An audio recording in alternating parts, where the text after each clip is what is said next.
हिंदू धर्म में माघ पूर्णिमा का विशेष महत्व है। इस दिन भगवान विष्णु और देवी लक्ष्मी की विधि पूर्वक पूजा अर्चना की जाती है और व्रत रखने के भी नियम है। धार्मिक मान्यता है कि माघ पूर्णिमा का व्रत करने से पिछले पापों से मुक्ति मिलती है और जीवन में सुख समृद्धि बनी रहती है। इतने महत्वपूर्ण व्रत को लेकर इस बार लोग बहुत कंफ्यूज है। कोई 11 फरवरी को माघ पूर्णिमा मनाने की बात कर रहा है तो कोई 12 को। ऐसे में लोग समझ नहीं पा रहे हैं कि आखिर पूर्णिमा है किस दिन। ऐसे में आइए पंचांग के अनुसार जाने कि माघ पूर्णिमा की सही डेट और स्नान दान का मुहूर्त क्या है। माघ पूर्णिमा 2025 की शुभ मुहूर्त।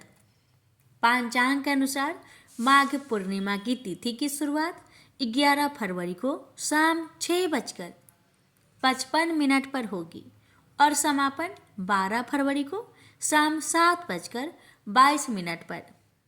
हिंदू धर्म में उदया तिथि का विशेष महत्व होता है। ऐसे में 12 फरवरी को माघ पूर्णिमा का पर्व मनाया जाएगा। ब्रह्म मुहूर्त प्रातः 5:19 से 6:10 तक। गोधूली मुहूर्त शाम 6:07 से शाम 6:32 तक। अमृतकाल शाम 5:55 से रात 7:35 तक। सूर्योदय सुबह 7:02 पर। सूर्यास्त शाम 6:09 पर। चंद्रोदय शाम 5:59 पर। स्नान दान का मुहूर्त। आप इस दिन ब्रह्म मुहूर्त में नहा सकते हैं। इस दिन मुहूर्त में स्नान दान करना बहुत फलदायी माना जाता है। माघ पूर्णिमा पूजा विधि। माघ पूर्णिमा के दिन सूर्योदय से पहले उठे, ब्रह्म मुहूर्त में स्नान करें, फिर भगवान विष्णु और देवी लक्ष्मी का ध्यान करके व्रत का संकल्प लीजिए।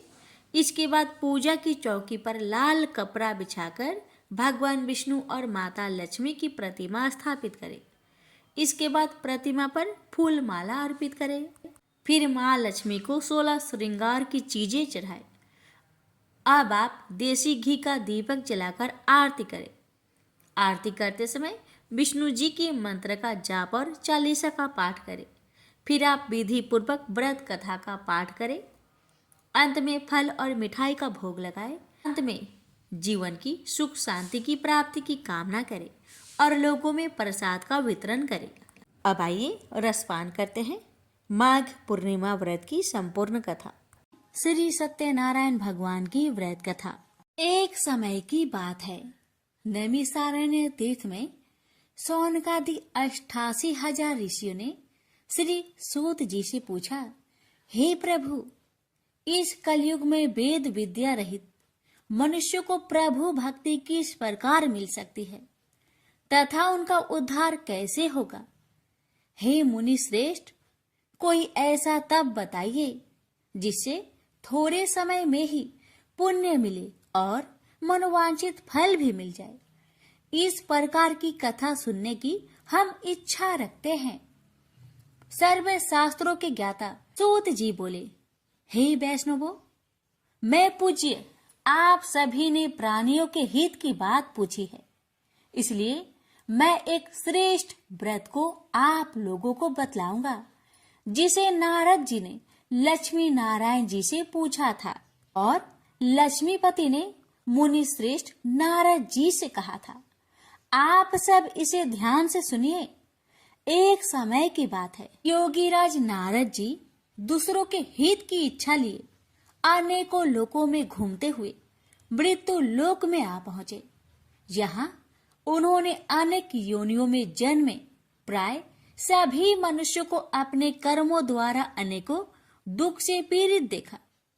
उनका दुख देख नारद जी सोचने लगे कि कैसा यत्न किया जाए इसके करने से निश्चित रूप से मानव के दुखों का अंत हो जाए।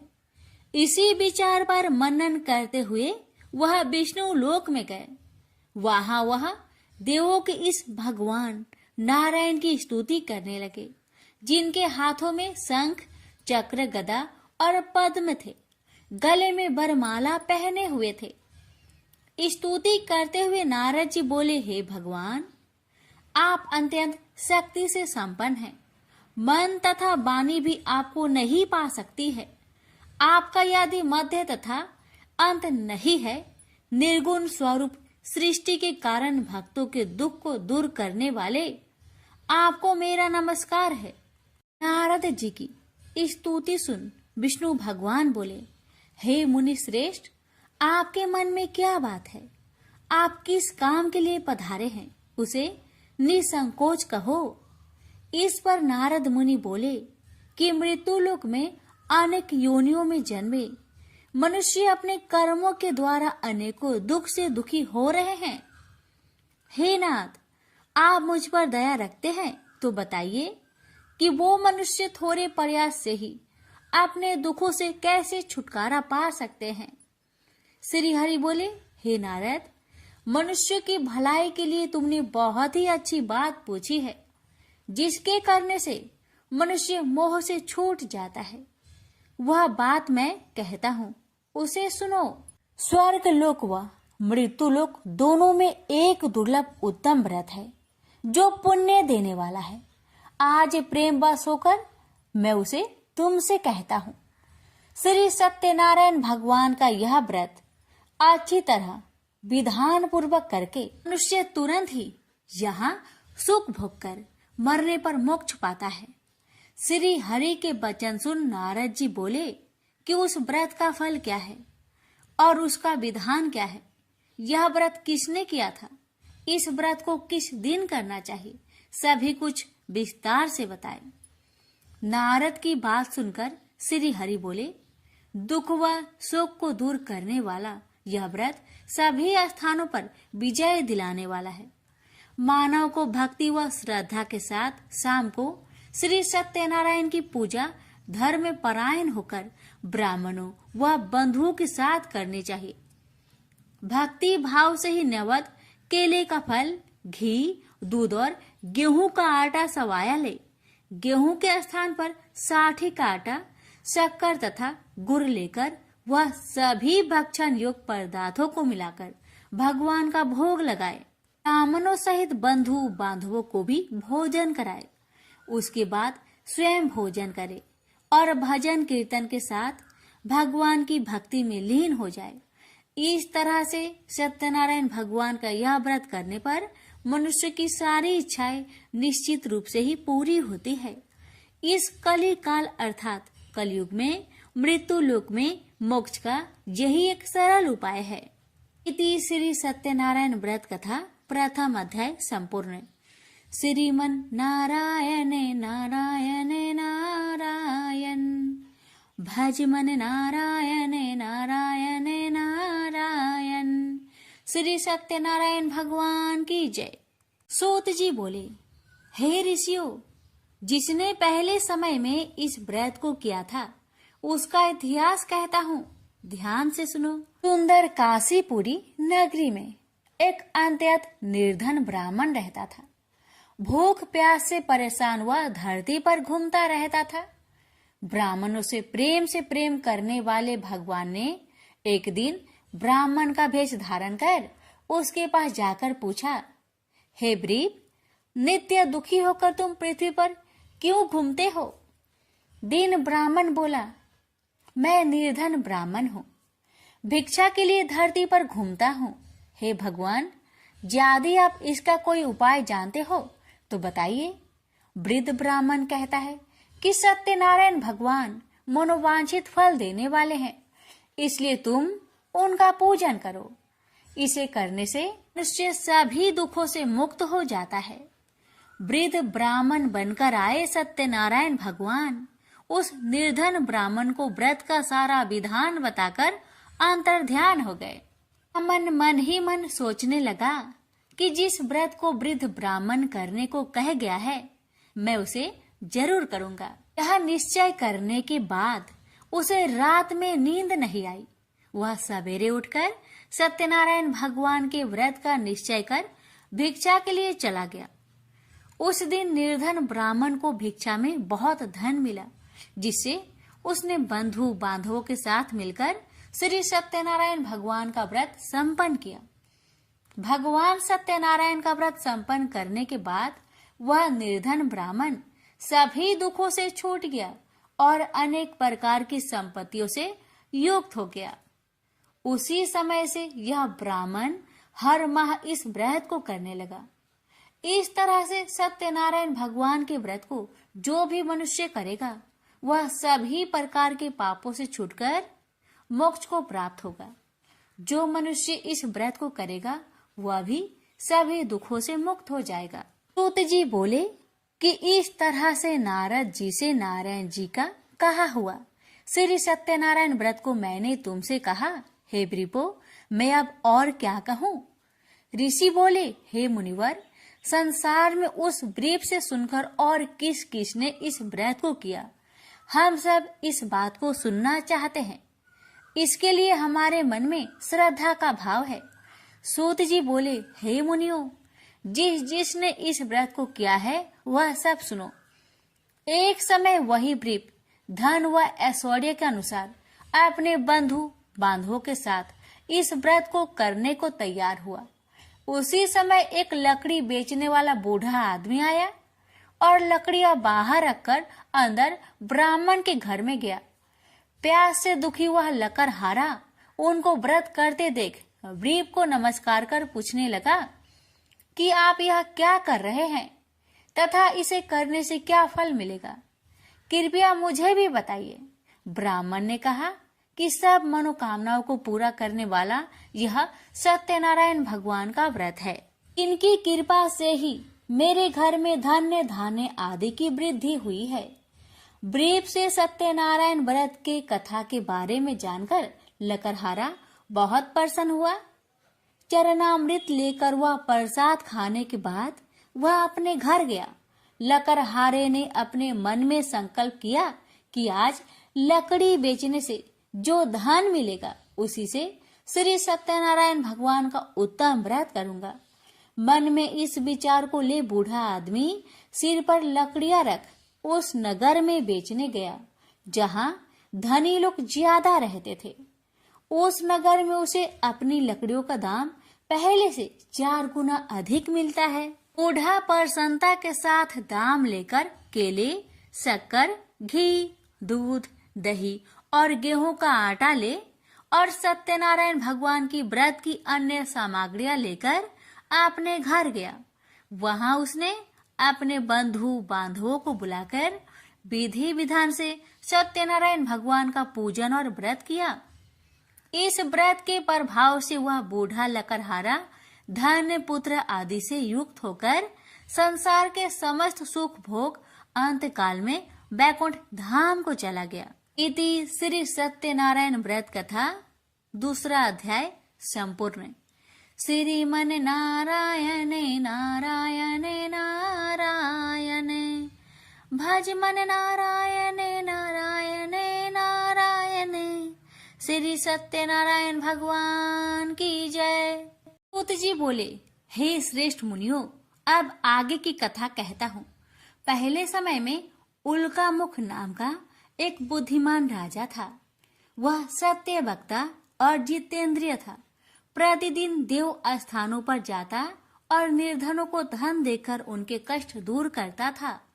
उसकी पत्नी कमल के समान मुख वाली तथा सती साध्वी थी। भद्रशिला नदी के तट पर उन दोनों ने श्री सत्यनारायण भगवान का व्रत किया। उसी समय साधु नाम का एक वैश्य आया। उसके पास व्यापार करने के लिए बहुत सा धन भी था।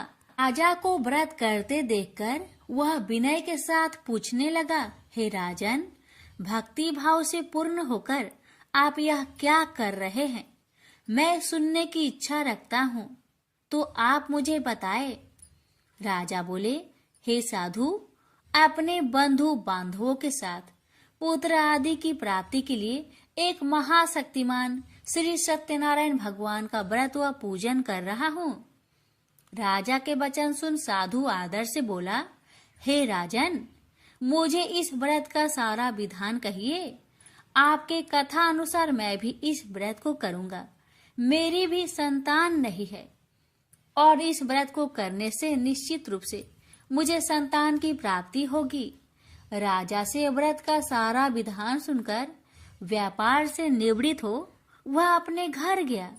साधु वैश्या ने अपनी पत्नी को संतान देने वाले इस व्रत का वर्णन कह सुनाया और कहा कि जब मेरी संतान होगी तब मैं इस व्रत को करूंगा। साधु ने इस तरह के वचन अपनी पत्नी लीलावती से कहे। एक दिन लीलावती पति के साथ आनंदित हो सांसारिक धर्म में प्रवृत्त होकर सत्यनारायण भगवान की कृपा से गर्भवती हो गई। 10वें महीने में उसके गर्भ से एक सुंदर कन्या ने जन्म लिया।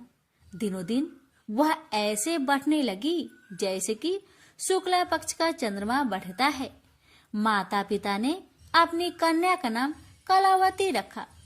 एक दिन लीलावती ने मीठे शब्दों में अपने पति को याद दिलाया कि आपने सत्यनारायण भगवान के जिस व्रत को करने का संकल्प किया था उसे करने का समय आ गया है, आप इस व्रत को करिए।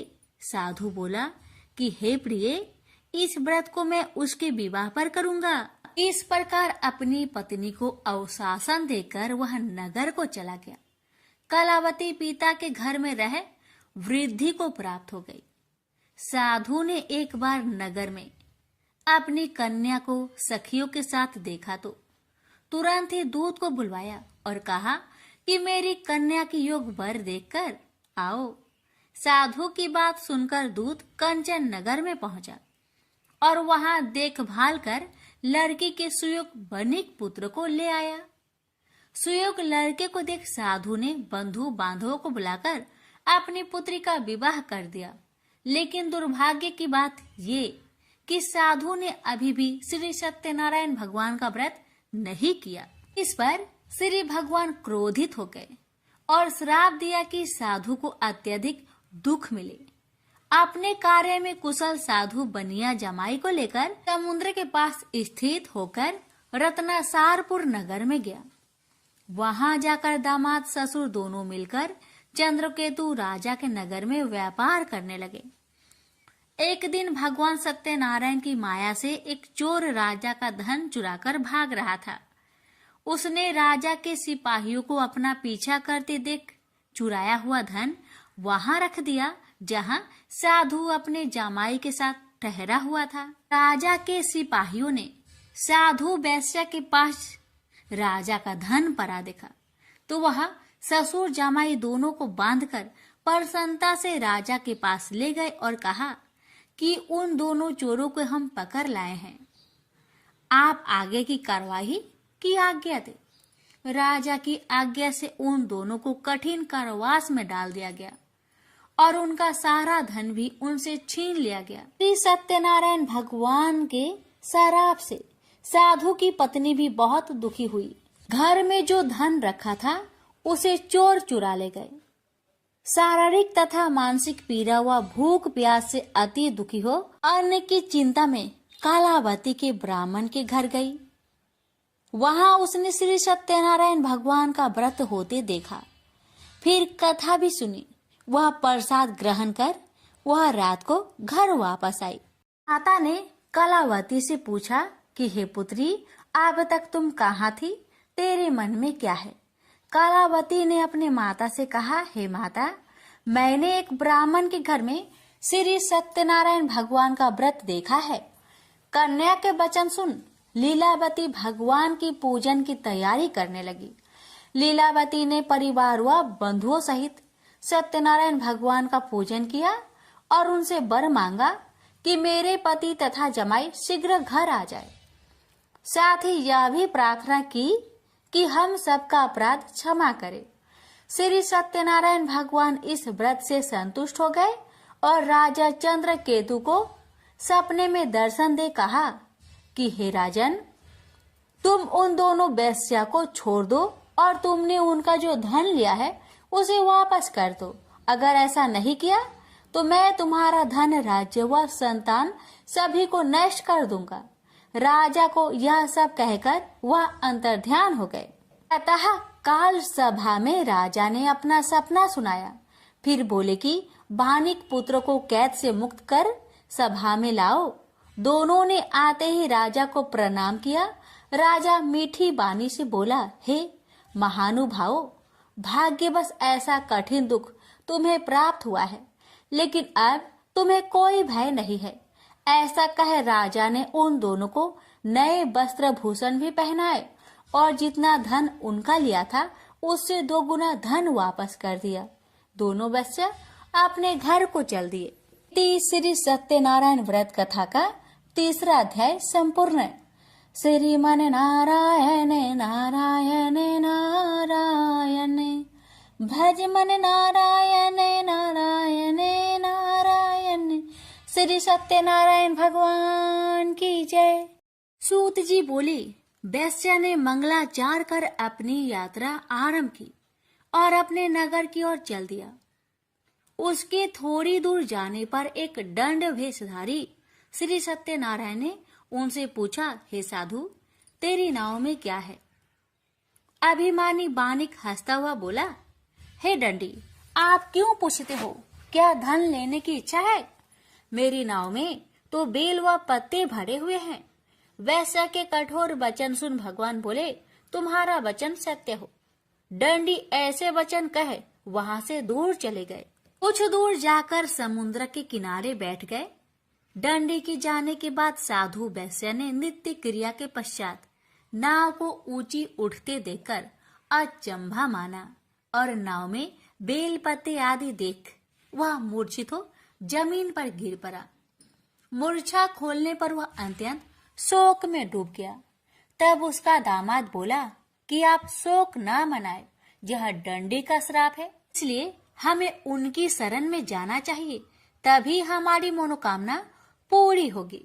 दामाद की बात सुनकर वह दंडी के पास पहुंचा और अत्यंत भक्ति भाव नमस्कार करके बोला, मैंने आपसे जो असत्य वचन कहे थे उनके लिए मुझे क्षमा दे। ऐसा कहकर महान शोकातुर हो रोने लगा। दंडी भगवान बोले, हे बानिक पुत्र, मेरी आज्ञा से बार बार तुम्हें दुख प्राप्त हुआ है। तू मेरी पूजा से विमुख हुआ। साधु बोला, हे भगवान, आपकी माया से ब्रह्मा आदि देवता भी आपके रूप को नहीं जानते, तब मैं अज्ञानी कैसे जान सकता हूँ? आप प्रसन्न होइए, अब मैं सामर्थ्य के अनुसार आपकी पूजा करूंगा। मेरी रक्षा करो और पहले के समान नौका में धन भर दो। साधु वैश्य के भक्ति पूर्वक वचन सुनकर भगवान प्रसन्न हो गए और उसकी इच्छा अनुसार वरदान देकर अंतर ध्यान हो गए। ससुर जमाई जब नाव पर आए तो नाव धन से भरी हुई थी। फिर वही अपने अन्य साथियों के साथ सत्यनारायण भगवान का पूजन कर अपने नगर को चल दिए। जब नगर के नजदीक पहुंचे तो दूत को घर पर खबर करने के लिए भेज दिया। दूत साधु की पत्नी को प्रणाम कर कहता है कि मालिक अपने दामाद सहित नगर के निकट आ गए हैं। दूत की बात सुन साधु की पत्नी लीलावती ने बड़े हर्ष के साथ सत्यनारायण भगवान का पूजन कर अपनी पुत्री कलावती से कहा कि मैं अपने पति के दर्शन को जाती हूँ, तो कार्य पूर्ण कर शीघ्र आ जाना। माता के ऐसे वचन सुन कलावती जल्दी में प्रसाद छोड़ अपने पति के पास चली गई। प्रसाद की अवज्ञा के कारण श्री सत्यनारायण भगवान रुष्ट हो गए और नाव सहित उसके पति को पानी में डुबो दिए। कलावती अपने पति को वहां ना पाकर रोती हुई जमीन पर गिर गई। नौका को डूबा हुआ देख वह कन्या को रोता देख साधु दुखी होकर बोला कि हे प्रभु, मुझसे तथा मेरे परिवार से जो भूल हुई है उसे क्षमा करे। साधु के दीन वचन सुनकर श्री सत्यनारायण भगवान प्रसन्न हो गए और आकाशवाणी हुई, हे साधु, तेरी कन्या मेरे प्रसाद को छोड़कर आई है, इसलिए उसका पति अदृश्य हो गया है। यदि वह घर जाकर प्रसाद खाकर लौटती है तो इसे उसका पति अवश्य मिलेगा। ऐसी आकाशवाणी सुन कलावती घर पहुंचकर प्रसाद खाती है और फिर आकर अपने पति के दर्शन करती है। उसके बाद साधु अपने बंधु बांधवों सहित श्री सत्यनारायण भगवान का विधि विधान से पूजन करता है। इस लोक का सुख भोग वह अंत में स्वर्ग जाता है। इति श्री सत्यनारायण व्रत कथा 4th अध्याय संपूर्ण। श्रीमन नारायण नारायण नारायण, भज मन नारायण नारायण नारायण। श्री सत्यनारायण भगवान की जय। श्री सूत जी बोले, हे ऋषियों, मैं और भी एक कथा सुनाता हूँ, उसे भी ध्यान पूर्वक सुनो। प्रजा पालन में लीन तुंगध्वज नाम का एक राजा था। उसने भी भगवान का प्रसाद त्याग कर बहुत ही दुख प्राप्त किया। एक बार वन में जाकर वन्य पशुओं को मारकर वह बर के पेड़ के नीचे आया। वहां उसने ग्वालों को भक्ति भाव से अपने बंधुओं सहित सत्यनारायण भगवान का पूजन करते देखा। अभिमान बस राजा ने उन्हें देखकर भी पूजा स्थान में नहीं गया, ना ही उसने भगवान को नमस्कार किया। ग्वालों ने राजा को प्रसाद दिया, लेकिन उसने वह प्रसाद नहीं खाया और प्रसाद को वहीं छोड़कर वह अपने नगर को चला गया। जब वह नगर में पहुंचा तो वहां सब कुछ तहस नहस हुआ पाया, तो वह शीघ्र ही समझ गया कि यह सब भगवान ने ही किया है। वह दोबारा ग्वालों के पास पहुंचा और विधि पूर्वक पूजा कर प्रसाद खाया, तो श्री सत्यनारायण भगवान की कृपा से सब कुछ पहले जैसा हो गया। दीर्घ काल तक सुख भोगने के बाद मरोना उपरांत उसे स्वर्गलोक की प्राप्ति हुई। तो मनुष्य परम दुर्लभ इस व्रत को करेगा तो भगवान सत्यनारायण की अनुकंपा से उसे धन्य धान्य की प्राप्ति होगी। निर्धन धनी हो जाता है और भय मुक्त हो जीवन जीता है। संतानहीन मनुष्य को संतान सुख मिलता है और सारे मनोरथ पूर्ण होने पर मानव अंत काल में वैकुंठ धाम को जाता है। सूत जी बोले, जिन्होंने पहले इस व्रत को किया है, अब उनके दूसरे जन्म की कथा कहता हूँ। वृद्ध संतानंद ब्राह्मण ने सुदामा का जन्म लेकर मोक्ष की प्राप्ति की।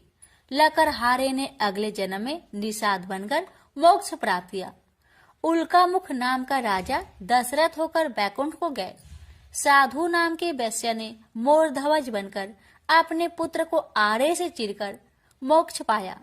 महाराज तुंगध्वज ने स्वयंभू होकर भगवान में भक्ति युक्त हो कर्म कर मोक्ष पाया। श्री सत्यनारायण व्रत कथा का 5वां अध्याय संपूर्ण हुआ। श्रीमन नारायण नारायण नारायण, भज मन नारायण नारायण नारायण। श्री सत्यनारायण भगवान की जय। प्राचीन समय की बात है। दक्षिण भारत की तुंगभद्रा नदी के तट पर एक नगर में आत्मदेव नामक एक व्यक्ति रहता था, जो सभी वेदों में पारंगत था। उसकी पत्नी का नाम धुंधली था। धुंधली बहुत ही सुंदर लेकिन स्वभाव से झगड़ालू थी। घर में सब प्रकार का सुख था, लेकिन वह व्यक्ति अपनी पत्नी से तो दुखी था ही, साथ ही उसके कोई संतान का सुख भी नहीं था। वह चिंता में रहता था कि यदि उम्र ढल गई तो फिर संतान का सुख देखने को नहीं मिलेगा। यह सोचकर उसने बड़े दुखी मन से अपने प्राण त्यागने के लिए वन को चला गया। वन में एक तालाब में वह कूदने ही वाला था कि तभी एक सन्यासी ने उसे देखकर उससे पूछा, कहो वृपवन, तुम्हें ऐसी कौन सी भारी चिंता है जिसके कारण तुम प्राण त्याग रहे हो? आत्मदेव ने कहा, ऋषिवर, मैं संतान के लिए इतना दुखी हो गया हूँ कि मुझे अब अपना जीवन निष्फल लगता है। संतानहीन जीवन को धिक्कार है और मैंने जिस गाय को पाल रखा है वो भी बाज है। यह तो ठीक है, मैं जो पेड़ लगाता हूँ उस पर भी फल फूल नहीं लगते। मैं घर में जो फल लाता हूँ वह भी बहुत जल्दी सड़ जाता है। इन सब बातों से मैं बहुत दुखी हो चुका हूँ। ऐसा कहकर वह व्यक्ति जोर जोर से रोने लगा। वह संत उसकी बात सुनकर उसके ललाट की रेखाएं को देखता है। रेखाओं को देखकर वह कहता है, वृपवन, कर्म की गति बड़ी प्रबल है, वासना को छोड़ दो। सुनो, मैंने तुम्हारे भाग्य देख लिया है। इस जन्म में तो क्या अगले 7 जन्मों तक तुम्हारे कोई संतान भी किसी प्रकार से नहीं हो सकता। तब ब्राह्मण कहता है, फिर मुझे प्राण त्यागने दीजिए या आप किसी भी यत्न से मुझे पुत्र प्राप्त का मार्ग बताएं। जब वह संत देखता है कि यह व्यक्ति किसी भी प्रकार से समझाने पर भी प्राण त्यागने को आमदा है तो वह अपनी झोली में से एक फल निकालकर कहता है कि अच्छा ठीक है, तुम यह फल लो और इसे अपनी पत्नी को खिला देना, उससे उसके एक पुत्र होगा। आत्मदेव वह फल लाकर अपनी पत्नी को दे देता है, लेकिन उसकी पत्नी वह मन ही मन में सोचती है कि यदि मैंने ये फल खा लिया और मेरा गर्भ रह गया तो मुझसे खाया नहीं जाएगा और मैं मर भी सकती हूँ। यह सोचकर वह तय करती है कि मैं ये फल नहीं खाऊंगी। इसलिए वह आत्मदेव से कई तरह के तर्क और कुतर्क करती है। आत्मदेव के कहने पर वह फल तो रख लेती है लेकिन खाती नहीं है। एक दिन उसकी बहन उसके घर आती है, जिसे वह सारा किस्सा सुनाती है। बहन उससे कहती है कि मेरे पेट में बच्चा है, प्रसव होने पर वह बालक मैं तुम्हें दे दूंगी, तब तक तुम गर्भवती के समान घर में रहो। मैं कह दूंगी मेरा बच्चा मर गया और तू ये फल गाय को खिला देना। आत्मदेव की पत्नी ने अपनी बहन की बात मान ली और वैसा ही किया, उस फल को गाय को खिला दिया। समय व्यतीत होने पर उसकी बहन का बच्चा लाकर धुंधली को दे दिया गया। पुत्र हुआ है, यह सुनकर आत्मदेव को बड़ा आनंद हुआ। धुंधली ने अपने बच्चे का नाम धुंधकारी रखा। इसके 3 माह व्यतीत होने के बाद एक दिन आत्मदेव सुबह गाय को चारा डालने गया। उसने देखा कि गाय के पास एक बच्चा है जो कि मनुष्य आकार में है, लेकिन बस उसके कान ही गाय के समान थे। उसे देखकर वह आश्चर्य में पड़ जाता है, हालांकि उसे बड़ा आनंद भी होता है। वह उस बच्चे को उठाकर घर में ले जाता है। उसका नाम वह गोकर्ण रखता है। अब उसके 2 बालक हो जाते हैं, एक धुंधकारी और दूसरा गोकर्ण। गोकर्ण बड़ा होकर विद्वान, पंडित और ज्ञानी निकला, जबकि धुंधकारी दुर्नसेरी और क्रोधी, चोर, व्यभिचारी, अस्त्र शस्त्र धारण करने वाला, माता पिता को सताने वाला निकला। वह माता पिता की सारी संपत्ति नष्ट कर देता था। एक दिन वह पिता को मार मार कर घर से बाहर निकाल दिया।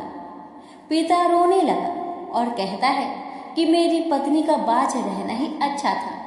तभी वहाँ गोकर्ण आ जाता है। वह पिताजी को वैराग्य का उपदेश देता है और कहता है आप सभी को छोड़कर प्रभु के शरण में वन में चले जाएं और भगवत भजन करें। भगवत भजन ही सबसे बड़ा धर्म है। गौ से उत्पन्न पुत्र गोकर्ण की बात मानकर आत्मदेव वन में चले जाते हैं। बाद में उसकी पत्नी धुंधली को धुंधकारी सताने लगता है तो वह कुएं में कूदकर आत्महत्या कर लेती है। अब धुंधकारी 5 वेश्याओं के साथ रहने लगा। वेश्याएं उसे अपने तरीके से संचालित करती थी। धुंधकारी उन वेश्याओं के लिए ही धन जुटाने में लगता है। वह उनके लिए डाका डालता और चोरी करता है। बाद में वे वेश्याएं सोचने लगती है कि यदि एक दिन यह पकड़ा गया तो राजा इसके साथ हमें भी दंड देगा। यह सोचकर वह वेश्याएं सोते हुए धुंधकारी को रस्सियों से उसका गला दबाने का प्रयास करती है। जब वह गला दबाने में भी नहीं मरता है तो वे सभी मिलकर उसे दहकते अंगारों में डाल देती है। वह तड़प तड़प कर मर जाता है। बाद में उसे गड्ढा खोदकर गाड़ दिया जाता है।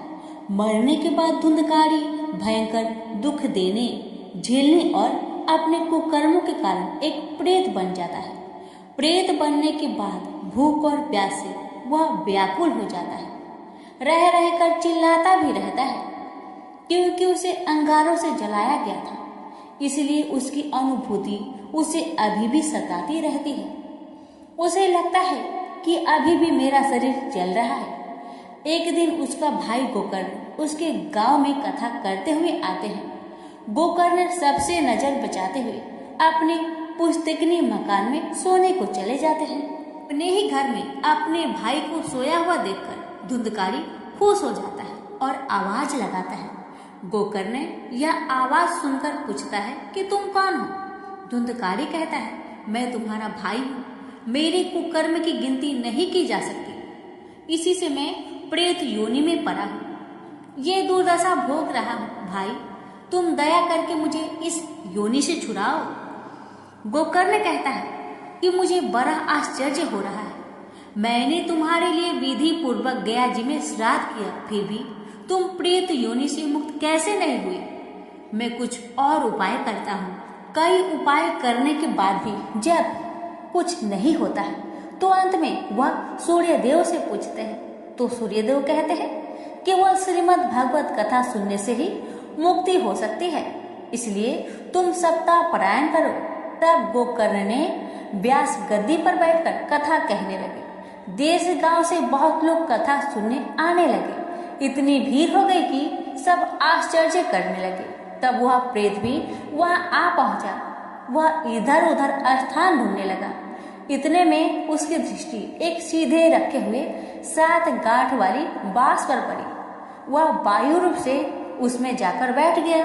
तो शाम को कथा को विश्राम दिया गया तो एक बड़ी विचित्र बात हुई। सबके देखते देखते उस बांस की एक गांठ तर तर तर तर करती फट गई। इसी प्रकार 7 दिनों में 7 गांठें फट गई और 12 स्कंद सुनने से पवित्र होकर धुंधकारी एक दिव्य रूप धारण करके सामने खड़ा हो गया। उसने भाई को प्रणाम किया। तभी बैकुंठवासी पार्षदों के सहित एक विमान उतरा। सबके देखते ही देखते धुंधकारी विमान पर चढ़ गया।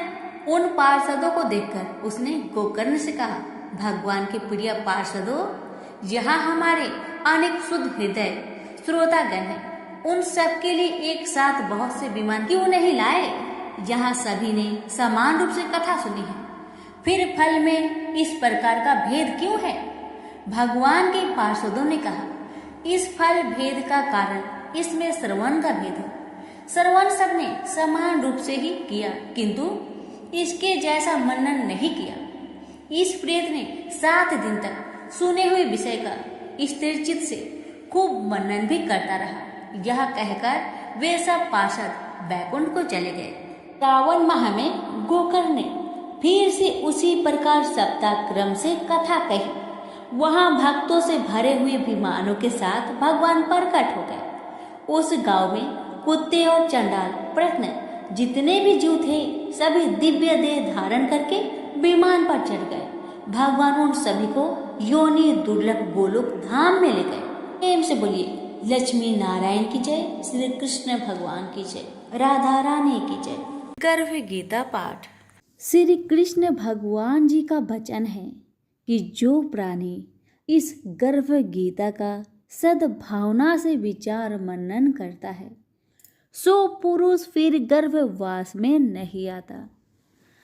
अर्जुन कहने लगे, हे कृष्ण भगवान, यह प्राणी जो गर्भ विषय में आता है सो किस दोष के कारण आता है? हे प्रभु, जब यह जन्मता है तब इसको जरा आदि रोग लगते हैं, फिर मृत्यु होती है। हे भगवान, वह कौन सा कर्म है जिसके करने से जन्म मरण से रहित होवे? श्री कृष्ण भगवान कहने लगे, हे अर्जुन, यह मनुष्य जो है सो अंधा मूर्ख है और संसार के साथ प्रीति करता है। यह पदार्थ मैंने पाया है और वह मैं पाऊंगा, ऐसी चिंता इस प्राणी के मन से उतरती नहीं। 8 पहर माया को ही मांगता है। इन बातों को करके बार बार जन्मता है और मरता है। वह गर्भ विषय दुख पाता रहता है। अर्जुन कहने लगे, हे कृष्ण भगवान, यह मन हाथी की न्याय है, तृष्णा इसकी शक्ति है। यह मन तो 5 के बस में है, काम, क्रोध, लोभ, मोह और अहंकार। इन 5 में अहंकार बहुत बली है। ये कौन सा यत्न है जिससे मन बस में होए? वैसा ही मन रूपी हाथी को बस में करने के लिए ज्ञान रूपी अंकुश है। अहंकार करने से यह जीव नरक में पड़ता है।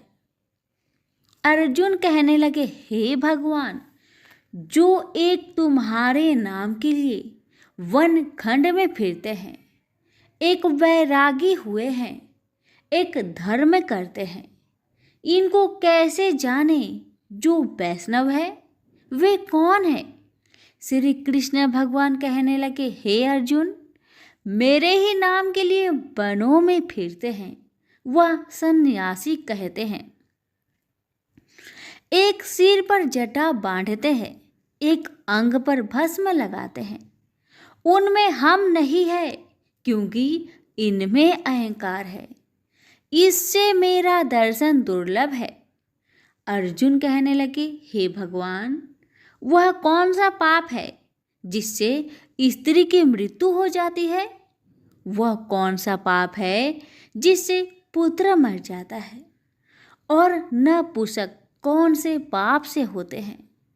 श्री भगवान कहने लगे, हे अर्जुन, जो किसी से कर्जा लेता है और देता नहीं, इस पाप से औरत मरती है। और जो किसी की अमानत रखी हुई बचा लेता है, उसके पुत्र मर जाते हैं। जो किसी का कार्य किसी के गोचर आए पड़े और वह जबानी कहे कि मैं तेरा कार्य सबसे पहले कर दूंगा, और जब समय आए तब उसका कार्य ना करे, इस पाप से नपुंसक हो जाता है। ये बड़े पाप है। अर्जुन कहने लगे, हे भगवान, कौन पाप से मनुष्य सदैव रोगी रहता है? किस पाप से गधे का जन्म पाता है, स्त्री का जन्म पाता है, तथा टट्टू का जन्म क्यों कर पाता है? और बिल्ली का जन्म किस पाप से होता है?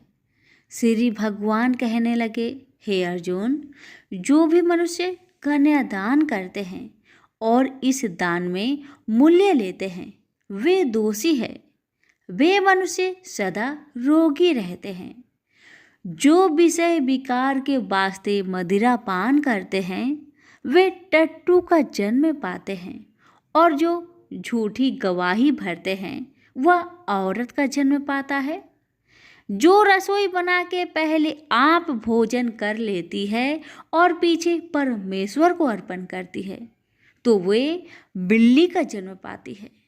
और जो मनुष्य अपनी झूठी वस्तु दान करते हैं, औरत का जन्म पाते हैं। वह गुलाम औरतें होती है। अर्जुन कहने लगे, हे भगवान, कई मनुष्यों को आपने स्वर्ण दिया है, सो उन्होंने कौन सा पुण्य किया है? और कई मनुष्यों को आपने हाथी घोड़ा रथ दिए हैं, उन्होंने कौन सा पुण्य किया है? श्री भगवान कहने लगे, हे अर्जुन, जिन्होंने स्वर्ण दान किया है उनको हाथी घोड़े वाहन मिलते हैं। जो परमेश्वर के निमित्त कन्या दान करते हैं, सो पुरुष का जन्म पाते हैं। अर्जुन कहने लगे, भगवान, जिन पुरुषों के अंदर विचित्र शरीर है, उन्होंने कौन सा पुण्य किया है? किसी दो के घर संपत्ति है, कोई विद्वान है, उन्होंने कौन सा पुण्य किया है? श्री भगवान कहने लगे, हे अर्जुन, जिन्होंने अन्न का दान किया है, उनका सुंदर स्वरूप है।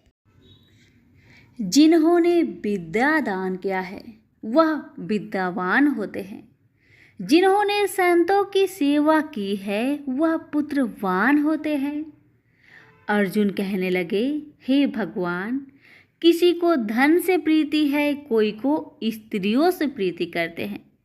इसका क्या कारण है, समझाकर कहिए।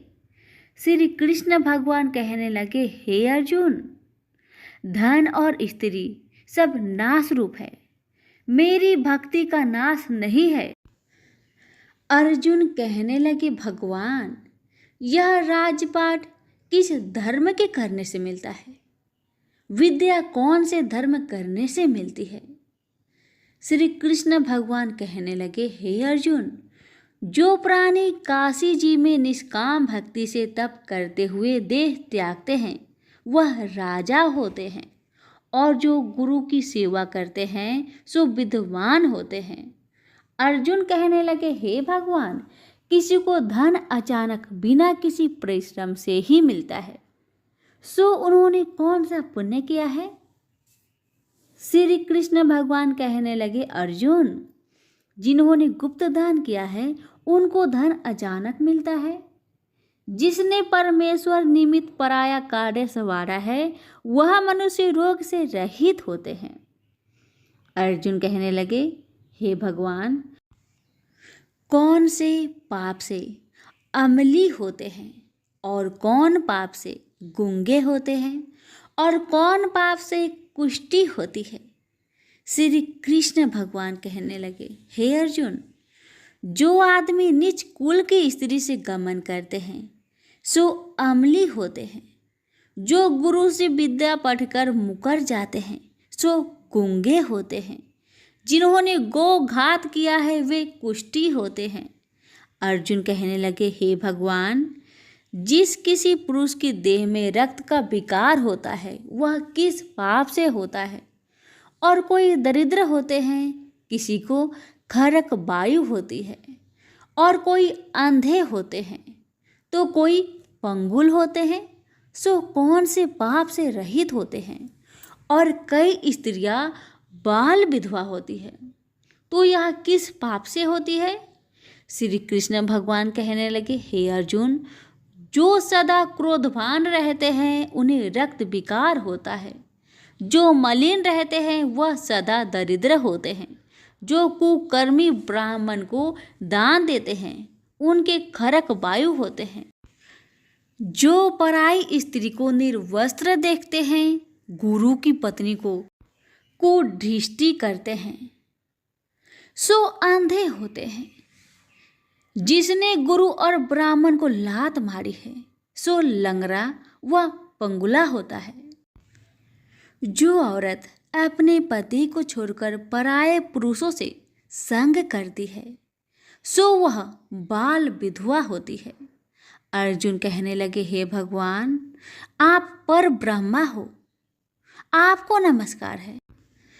आगे मैं आपको संबंधी जानता था, परंतु अब मैं ईश्वर रूप जानता हूँ। हे पर ब्रह्मा, गुरु दीक्षा कैसी होती है, सो कृपा करके मुझको कहिए। श्री कृष्ण भगवान बोले, हे अर्जुन, तुम धन्य हो, तुम्हारे माता पिता भी धन्य हैं जिनके तुम ऐसे पुत्र हो।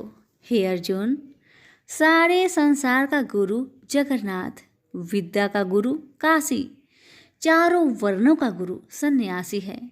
सन्यासी उसको कहते हैं जिन्हें सबका त्याग करके मेरे प्रति मन लगाया है, सो ब्राह्मण जगत गुरु है। हे अर्जुन, यह बात ध्यान देकर सुनने की है। गुरु कैसा करे, जिसने सब इंद्रियां जीती हो, जिसको सब संसार ईश्वरमय नजर आता हो और सब जगत से उदास हो। ऐसा गुरु करे जो परमेश्वर को जानने वाला हो और उस गुरु की पूजा सब तरह से करे। हे अर्जुन, जो गुरु काम भक्त होता है और जो प्राणी गुरु की पूजा सब तरह से करे।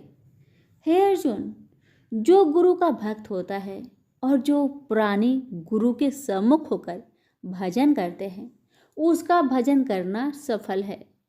जो गुरु से विमुख है उनको 7 ग्राम मारे का पाप है। गुरु से विमुख प्राणी दर्शन करने योग्य नहीं होते। जो गृहस्थी संसार में गुरु के बिना है चांडाल के समान है। जिस तरह मदिरा का भंडार हो उसमें जो गंगा जल है सो अपवित्र है, इसी तरह गुरु से विमुख का भजन सदा अपवित्र होता है। उसके हाथ का देवता भी नहीं लेते, उसके सब कर्म निष्फल है। कुकर, शुकर, गंधर्व, काग, ये सब की सब योनियों में बड़ी खोटी योनि है। इन सब से यह मनुष्य खोटा है। जो गुरु नहीं करता, गुरु बिना गति नहीं होती, यह अवश्य नरक को जाएगा। गुरु दीक्षा बिना प्राणी के सब कर्म निष्फल होते हैं। हे अर्जुन, जैसे चारों वर्णों को मेरी भक्ति करना योग है, तैसे गुरुधार के गुरु भक्ति करना योग है। जैसे गंगा नदियों में उत्तम है, सब व्रतों में एकादशी का व्रत श्रेष्ठ है, वैसे ही अर्जुन शुभ कर्मों में गुरु सेवा उत्तम है। गुरु दीक्षा बिना प्राणी पशु योनि पाता है। जो धर्म भी करता है सो पशु योनि में फल भोगता है, 84 योनियों में भ्रमता रहता है। अर्जुन कहने लगे, हे श्री कृष्ण भगवान, गुरु दीक्षा क्या वस्तु है? कृष्ण भगवान कहने लगे, हे अर्जुन, धन्य जन्म है तेरा जिसने यह प्रश्न किया है, तू धन्य है। गुरु दीक्षा के 2 अक्षर है, हरिओम। इन अक्षरों को गुरु कहता है। यह चारों वर्णों को अपनाना श्रेष्ठ है। हे अर्जुन, जो गुरु की सेवा करता है उस पर मेरी प्रसन्नता है। वह 84 से छूट जाएगा, जन्म मरण से रहित हो नरक नहीं भोगता। गुरु की सेवा करता है उसको कई अश्वमेघ यज्ञ के पुण्य का फल मिलता है। गुरु की सेवा मेरी सेवा है। हे अर्जुन, हमारे तुम्हारे संवाद को जो पढ़े सो गर्भ के दुख से बचेंगे, 84 कट जाएगी। इसी से इस पाठ का नाम गर्भ गीता है। श्री कृष्ण भगवान जी के मुख से अर्जुन ने श्रवण की है, गुरु दीक्षा लेना उत्तम कर्म है। उसका फल है कि नरक से वह 84 जीव से बचा रहता है। भगवान बहुत प्रसन्न होते हैं। सभी प्रेम से बोलिए, श्री कृष्ण भगवान की जय। गणेश जी की कथा। एक बुढ़िया माई थी। वह बहुत गरीब थी, आंखों से अंधी थी। उसका एक बेटा और एक बहू थे। वह बुढ़िया सदैव गणेश भगवान जी की पूजा किया करती थी। एक दिन गणेश जी प्रकट होकर उस बुढ़िया माई से बोले, बुढ़िया माँ, तू जो चाहे सो मांग ले। बुढ़िया माई बोली, मुझे तो मांगना नहीं आता भगवान, कैसे और क्या मांगू? तब गणेश भगवान जी बोले, अपने बेटे और बहू से पूछकर मांग लेना। तब बुढ़िया माई ने अपने बेटे से कहा, बेटा, गणेश जी कहते हैं तू कुछ मांग ले, बता मैं क्या मांगू? बेटा ने कहा, माँ तू धन मांग ले। बहू से पूछा तो बहू ने कहा, सासू माँ नाती मांग लो। तब बुढ़िया माई ने सोचा कि ये तो अपने अपने मतलब की बात कह रहे हैं, अतः उस बुढ़िया ने पड़ोसन से पूछा तो उन्होंने कहा कि बुढ़िया माई, तू तो थोड़े दिन तक जिएगी, क्यों तू धन मांगे और क्या नाती मांगे? तू तो अपनी आंखों की रोशनी मांग ले, जिससे तेरी जिंदगी आराम से कट जाए। अब बुढ़िया माई काफ़ी सोच विचार के बाद भगवान से बोली, भगवान, यदि आप मुझसे प्रसन्न हैं तो मुझे 9 करोड़ की माया दे, निरोगी काया दे, अमर सुहाग दे, आँखों की रोशनी दे, नाती दे, पोता दे और सब परिवार को सुख दे, अंत में मोक्ष दे। यह सुनकर तब गणेश जी बोले, बुढ़िया माँ, तूने तो हमें ठग दिया, फिर भी जो तूने मांगा है वचन के अनुसार सब तुझे मिलेगा। और यह कहकर गणेश जी अंतर्ध्यान हो गए। उधर बुढ़िया माँ ने जो कुछ मांगा वह सब कुछ मिल गया।